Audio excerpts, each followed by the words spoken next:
ay na-generate din. Okay?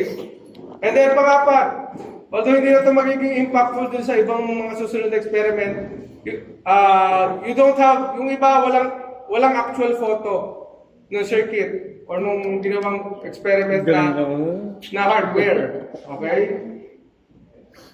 And then, pang-lima, so hindi ko pa na-check lahat ng questions, pero kung may sinabing refer to datasheet, you should conclude kung ano yung nasa datasheet versus ano yung na-achieve nyo sa inyong experiment. Okay? So yun lang yung mga key items that will help you improve for this next experiment. So for today, ang inyong experiment ay DIAC. You need to submit within today. Okay? So I set the due date at 1 p.m. Pero yan, may pila yung experiment ng DIAC. It's only software-based, so kaya-kaya nyo tapusin within this morning. Actually, kaya talagang tapusin ngayong morning in 3 hours, both DIAC and TRIAC. But I decided na DIAC na lang yung isasubmit nyo ngayon. Pag nagawa, you perform the experiment ng TRIAC, pero next week pa isasubmit. Okay, so isang report lang yung isasubmit ngayon, but with the allotted time, kaya nyo na dapat gawin yung experiment din noong TRIAC. Okay? So that's our objective for today's experiment. Meron ba question? So if not, you may start your group to work out with your experiment.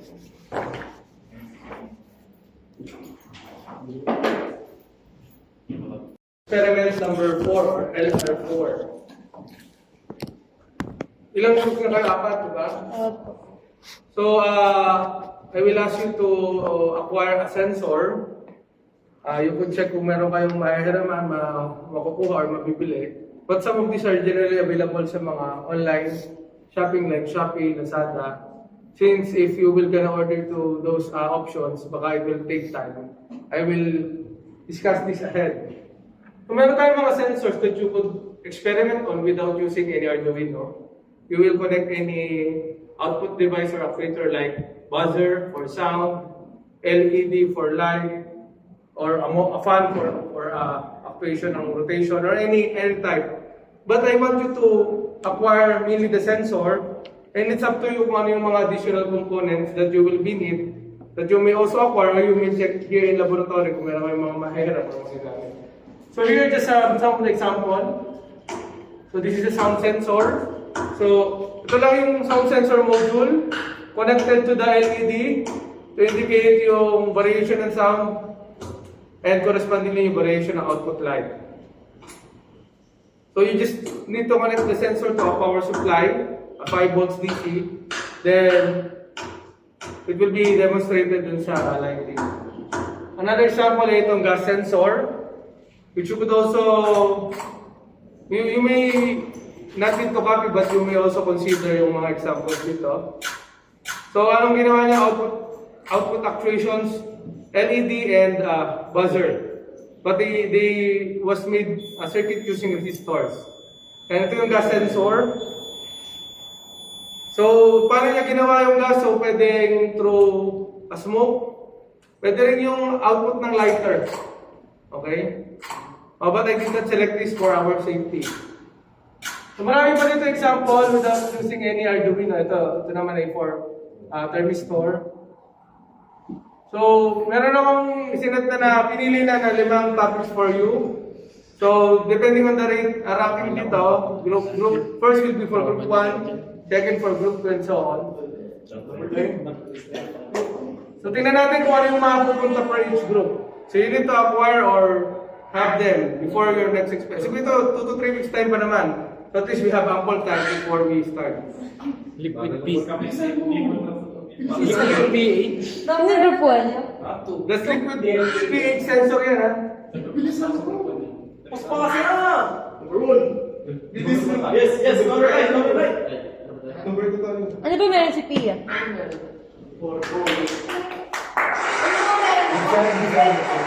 Light sensor. Group 1 yan? So group 1, you will need to acquire color or light sensor. Second group ay liquid pH. Itong pH ay yung acidity, pH sensor. Group 3 is temperature meron lang nabibiling temperature na may kasamang relative humidity. Bakit? And group 4 ay ultrasonic distance. Nakakalungkot. Ano yun? O let's assume for example,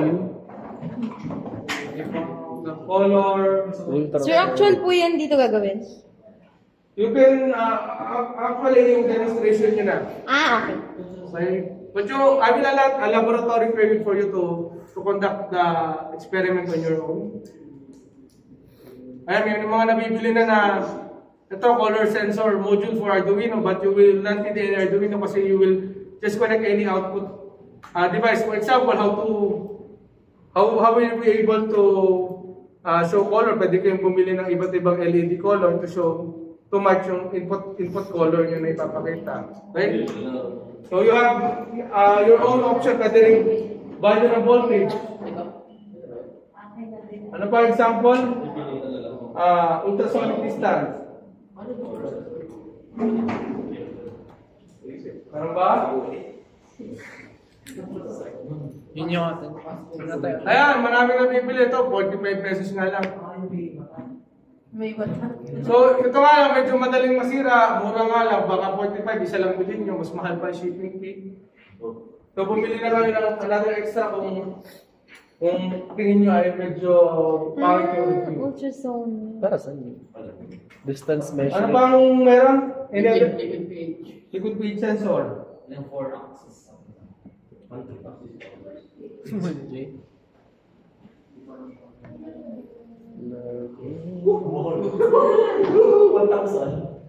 Meron namang less than 400. Meron siyang Ang mahal ng inyo. meron siyang device na sinasubmerge Napaka-affordable sa naman. liquid. yun. Ano ba ang isang group?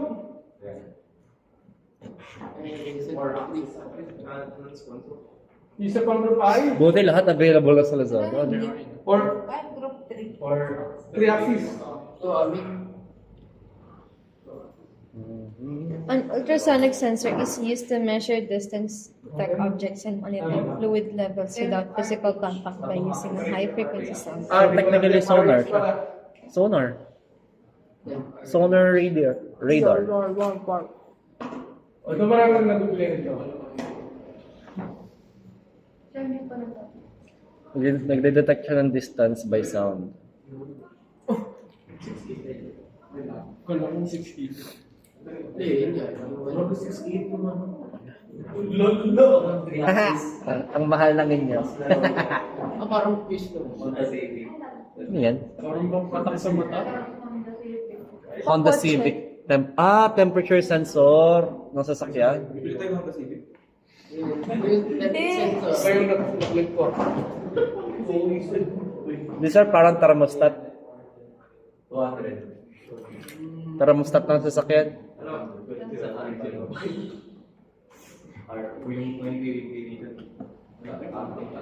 RH sensor.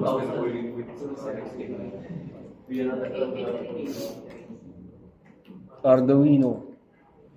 Kailangan mo there na baka mas tapos bumagyo. Mas trending. Ngayon pala overseas pa yung shipping ng 2 weeks. Wala ba? Ito ba yan? Temperature and humidity. Alam! Yung mga Arduino based na para digital na yung kanyang output, 5 volts lang yung inyong input. Okay, so you just need to select yung appropriate sensor na mas madaling, modular na siya, mas madali siyang i-activate, okay?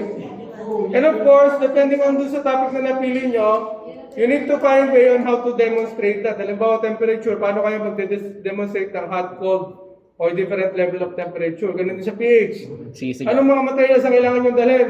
Covering different type of pH level. Huwag lang magdadala ng mga bawal. Okay? Ayan, example, vinegar, acetic acid. Bakit tawag? Sir, Pwede. ano po yun? Okay lang po kahit breadboard lang. Yes, similar dun sa pinakita kanina, naka-breadboard lang. Okay? Basta acid. So yun lang yung assignment. I will also post this para ma-acquire nyo na yung sensors assigned for each group. Okay? Okay po. Ultrasonic tayo. Yung mga nakita na kong product. Parang radar nga lang din siya. Radar. Meron kaya yun sa ano? Ang galing mo, tinan mo, may LCD, tapos nag-a-appear kung ano yung gano'n siya kalayo from the sensor. Ano? Kung gano'n siya kalayo from the sensor. Ito naman ay ano modular. Without Arduino. Hindi natin, ultra. Ultrasonic distance.